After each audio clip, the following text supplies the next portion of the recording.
You see, most often the reason why the word of God is of no effect to us, the reason why the word of God does not bless us, the reason why the word of the Lord does not transform our life, it's the way we interact with the word. Now, this was the position of Cleophas about Jesus, and that was why when the women told him that Jesus is not in the grave, instead of his hope to be strong, his hope was crushed. Watch this. The resurrection today that became our hope, that Jesus is alive, and Corinthians 15, 1 Corinthians 15 said, if Jesus did not rise from the dead, then we have believed in vain, and our hope is of none, our faith is of none effect. It's futile. That same resurrection became the reason of another man's discouragement.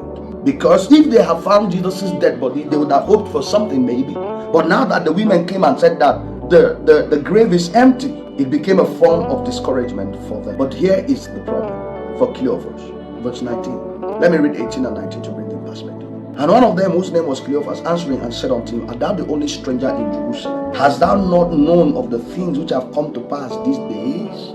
Then Jesus said unto them, what things? And this time around, a chorus answered. They didn't say he, the Bible said they.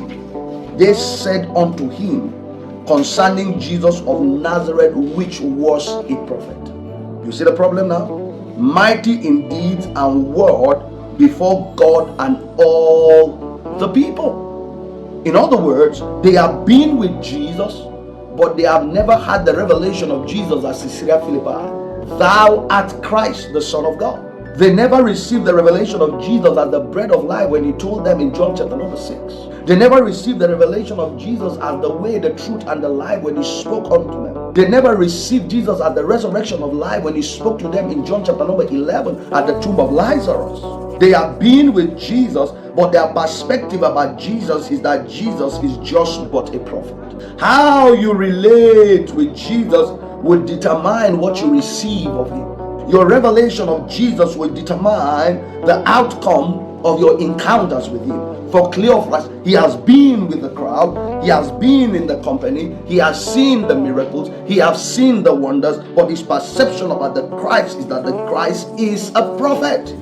And if all you know about Jesus is not him as Lord and the Christ, your hope will be crushed in this world.